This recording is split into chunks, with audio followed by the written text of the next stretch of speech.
तो यहाँ पे हम थे डोम में सिलेक्टर के ऊपर। अभी यहाँ पे आईडी सिलेक्टर से जब हमने कॉल कर लिया है तो आईडी सिलेक्टर पे जब हम कॉल करेंगे document dot gate element by ID थी पैरा।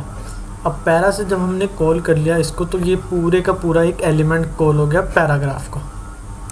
अब यहाँ पे अगर हमें पैराग्राफ के अंदर जो चीज़ लिखी हुई है ये दिस इज़ अ पैराग्राफ, इसको अगर कॉल करना है तो हमें क्या करना पड़ेगा, डॉट इनर HTML। लेकिन यहाँ पे इनर HTML का मसला है, अभी तो ये this is a paragraph show करवा रहा है, लेकिन अगर मैं इसको यहाँ पे स्पैन के अंदर लिख देता हूँ तो स्पैन के अंदर लिखने से क्या होगा, स्पैन के अंदर लिखने से क्या होगा कि इनर HTML का जो एलिमेंट है ये उसको शो करवा रहा है। HTML जो पैराग्राफ का टैग है उसके अंदर जो है ये उसे शो करा रहा है, टेक्स्ट के कंटेंट को शो नहीं करा रहा। अभी इसी के साथ अगर मैं यहाँ पे टेक्स्ट कंटेंट कर दूँ तो ये प्रॉपर्टीज़ होती हैं, तो इसमें अगर मैं टेक्स्ट कंटेंट शो करा दूँगा तो इस पैराग्राफ के टैग के अंदर जो कंटेंट है ये उसको शो करवा रहा है।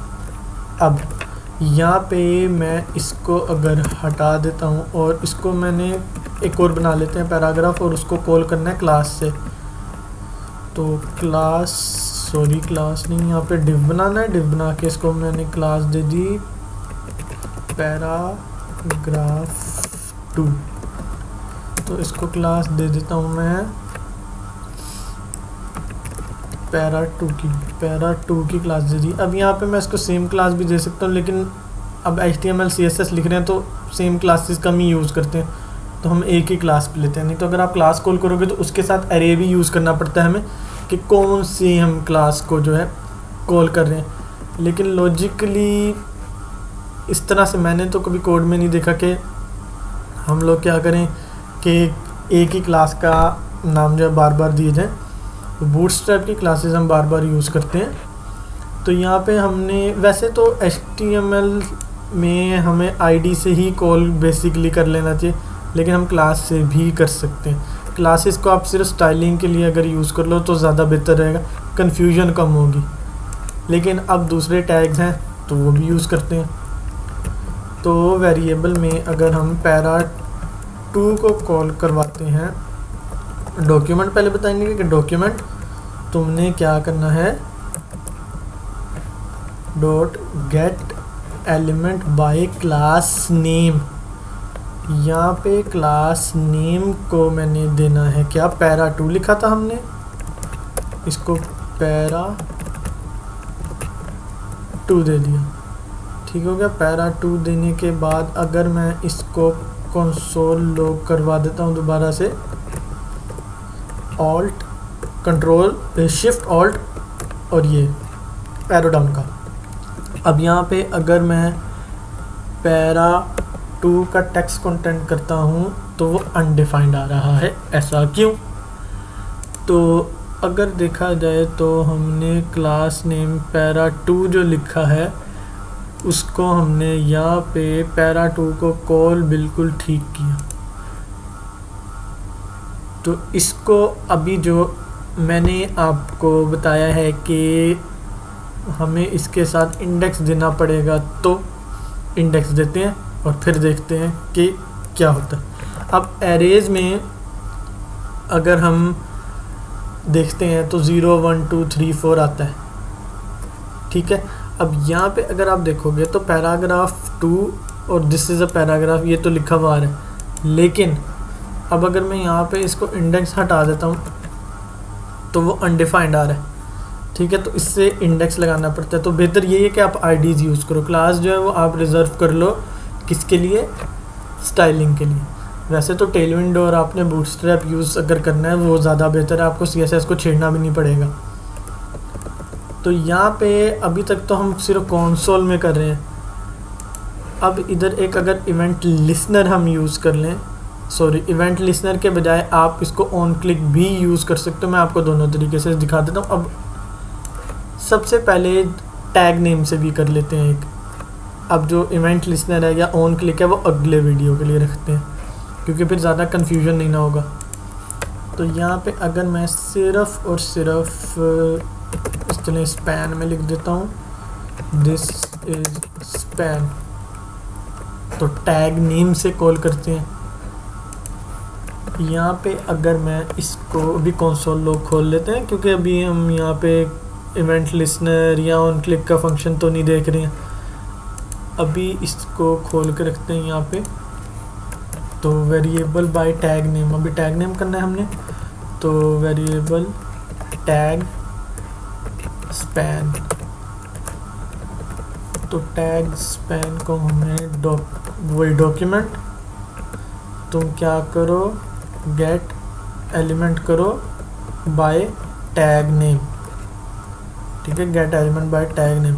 अब यहाँ पे हमने इसको स्पैन से कर लिया, इसको भी हमें नंबर देना पड़ना है, क्योंकि स्पैन तो बहुत सारे हो सकते हैं हमारे। फिर वही चीज़, शिफ्ट ऑल्ट डाउन एरो। अब यहाँ पे अगर मैं इसको टैग स्पैन करूँ तो क्या ये शो करवाएगा? अनडिफाइंड शो करवा रहा है। अब इसको मुझे 0 देना पड़ेगा। अगर मेरे पास एक और होता और मैं उसको भी टैग नेम से कॉल करता तो मुझे यहाँ 0 की जगह 1 लगाना पड़ता। कॉन्सेप्ट वही अरेज वाला है। अब यहाँ पे एक और है क्यूरी सिलेक्टर और क्यूरी सिलेक्टर ऑल। अब क्यूरी सिलेक्टर ऑल का जो काम है, क्यूरी सिलेक्टर ऑल, जैसे कि अगर आप कैलकुलेटर बना रहे हो तो कैलकुलेटर में बटन ही बटन होंगे काफ़ी सारे, तो सारे बटन्स को एक के बाद एक कॉल करना, ये तो बेवकूफ़ी है। तो उसके लिए क्यूरी सिलेक्टर ऑल है। मैं क्यूरी सिलेक्टर करवा देता हूँ। तो सबसे पहले स्पैन को ही क्यूरी सिलेक्टर में कॉल कर लेते हैं। मैं आपको क्यूरी सिलेक्टर से आईडी और जो है क्लास कॉल करना सिखाता हूँ, और टैग भी उसी से कॉल करवा देते हैं। तो वेरिएबल और क्या था हमने करना था, क्यूरी।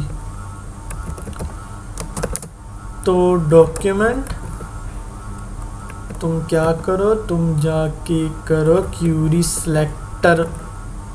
और क्यूरी सिलेक्टर तुमने क्या करना है, अगर हमें पैराग्राफ कॉल करना है तो हमें इसके लिए आईडी देनी पड़ेगी, क्योंकि क्यूरी क्या है हमारी आईडी। अगर आप आईडी यूज़ कर ले तो क्यूरी सिलेक्टर और गेट एलिमेंट बाय आईडी, जो बाकी चीज़ें element call element by class name और टैग नेम यूज़ करना चाहो तो कर लो, मैं रिकमेंड नहीं करता। अगर अब हम इसको क्यूरी को कंसोल लॉग करके देखें तो क्या होगा, कंसोल डॉट लॉग, यहाँ पे क्यूरी को हमने कर लिया। इसको करली ब्रेसेस में नहीं करना, करली ब्रेसेस करना सॉरी, ब्रैकेट्स में, एक्सक्लेमेशन मार्क्स में, ये जो भी इनको कहते हैं उनमें हमें इसको कॉल नहीं करना, स्ट्रिंग नहीं है ये क्योंकि। तो क्यूरी को हमने कॉल कर दिया। अब अगर हमने क्यूरी को कॉल कर दिया तो क्यूरी नल क्यों दिखा रहा है यहाँ पे, अब इस पे बात कर लेते हैं।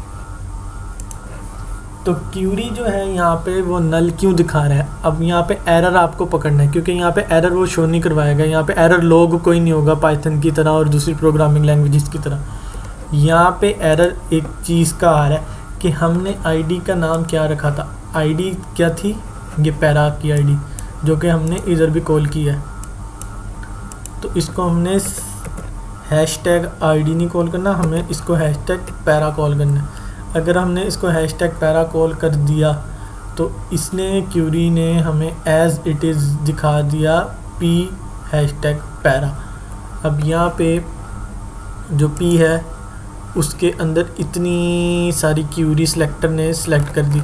अब अगर हम क्यूरी सिलेक्टर को लगा देते हैं टेक्स्ट कंटेंट, तो उसके बाद क्या होगा, क्यूरी सिलेक्टर का text content, this is a paragraph, ठीक हो गया। तो क्यूरी सिलेक्टर ने टेक्स्ट कंटेंट दिखा दिया। अगर हम इसमें से कंट्रोल जी करके इसको हटा देते हैं तो ये अनडिफाइंड नहीं शो करवा रहा है, ये यहाँ पे सारी चीज़ें शो करवा रहा है, ये सारी की सारी प्रॉपर्टीज़ जो हैं। अब हमें इन चक्करों में नहीं पड़ना है, ये मुश्किल काम हो जाएगा फिर। तो ये था टैग्स का सिलेक्टर। अभी हम लोग इसमें डो मैनिपुलेशन करेंगे।